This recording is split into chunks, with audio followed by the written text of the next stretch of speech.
ओम नमः शिवाय। हर हर महादेव। नमस्कार भक्तों, आप सभी का हमारे चैनल में हार्दिक स्वागत है। श्रावण मास का प्रत्येक दिन भगवान भोलेनाथ को समर्पित होता है, लेकिन जब श्रावण मास में प्रदोष व्रत आता है तब उसका महत्व कई गुना बढ़ जाता है। मान्यता है कि जो भक्त श्रद्धा और विश्वास के साथ श्रावण प्रदोष व्रत रखते हैं, भगवान शिव और माता पार्वती समय उनके जीवन के दुख, दरिद्रता, रोग और कष्टों को दूर करते हैं।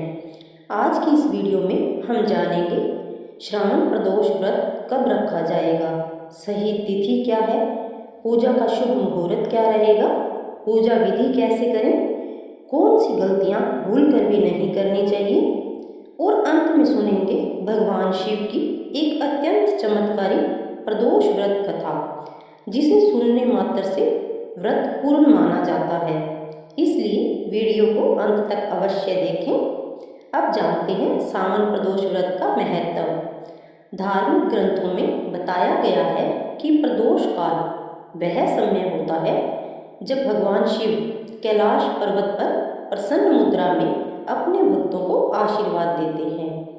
जो व्यक्ति इस समय शिवलिंग का जलाभिषेक करता है, दीपक जलाता है और ओम नमः शिवाय का जप करता है, उसके अनेक जन्मों के पाप नष्ट होने लगते हैं।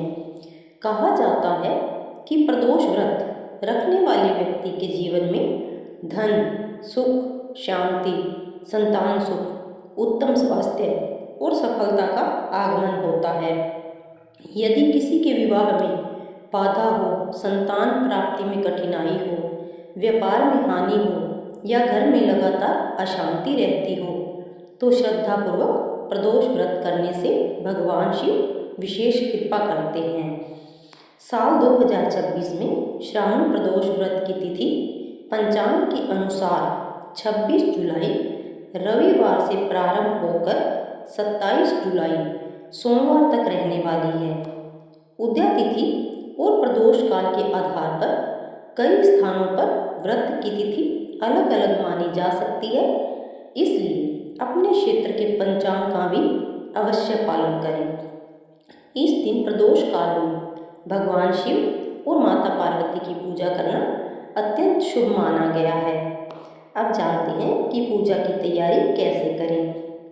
सुबह जल्दी उठकर स्नान करें, स्वच्छ वस्त्र धारण करें, घर के मंदिर की सफाई करें। यदि संभव हो तो शिव मंदिर अवश्य जाएं। पूजा के लिए रखें गंगा जल, स्वच्छ जल, बेलपत्र, धतूरा, भांग, अक्षत, चंदन, सफ़ेद पुष्प, दीपक, धूप, फल, पंचामृत और मिठाई।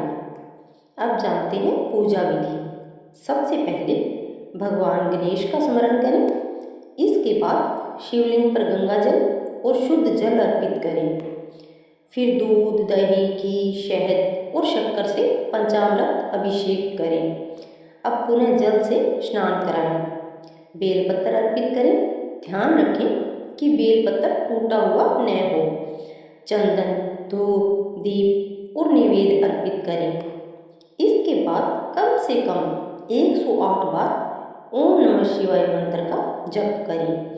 यदि संभव हो तो महामृत्युंजय मंत्र का भी जाप करें। अंत में शिव आरती करें और अपने परिवार की सुख समृद्धि की प्रार्थना करें। अब सुनते हैं प्रदोष व्रत की कथा। एक समय की बात है, एक नगर में एक अत्यंत गरीब ब्राह्मण अपनी पत्नी और पुत्र के साथ रहता था। घर की आर्थिक स्थिति इतनी खराब थी कि कई बार भोजन तक नहीं मिलता था। फिर भी वह भगवान शिव की भक्ति कभी नहीं छोड़ता था। एक दिन उसकी पत्नी ने कहा, स्वामी, यदि भगवान शिव हमारी भक्ति से प्रसन्न हैं तो अवश्य कोई मार्ग निकालेंगे। उसी समय गांव में एक महात्मा आए।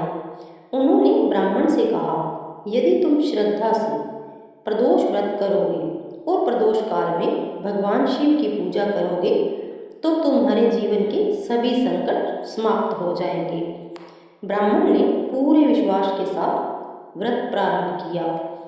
कुछ कुछ ही दिनों बाद उसके जीवन में ऐसे चमत्कार होने लगे कि पूरा गांव आश्चर्यचकित रह गया। जैसे ब्राह्मण ने प्रदोष व्रत करके पूजा की और शिव भगवान ने उनकी सुनी, वैसे ही आज हम संकल्प लेते हैं कि हम भी प्रदोष व्रत करेंगे और हमारे कष्टों से मुक्ति पाएंगे। भक्तों, श्रद्धा और विश्वास से किया गया प्रदोष व्रत कभी नहीं सफल नहीं जाता। भगवान शिव अपने प्रत्येक भक्त की मनोकामना अवश्य पूरी करते हैं। यदि आप भी भोलेनाथ की कृपा पाना चाहते हैं तो इस श्रावण प्रदोष व्रत को पूरे विधि विधान से अवश्य करें। हर हर महादेव। यदि आपको यह जानकारी पसंद आई हो तो वीडियो को लाइक करें, अपने परिवार और मित्रों के साथ साझा करें और कमेंट में अवश्य लिखें ओम नमः शिवाय। भोलेनाथ की कृपा आप और आपके पूरे परिवार पर सदैव बनी रहे। मिलते हैं अगली नई धार्मिक वीडियो और नए व्रत त्योहार की जानकारी के साथ। तब तक के लिए हर हर महादेव, जय भोलेनाथ।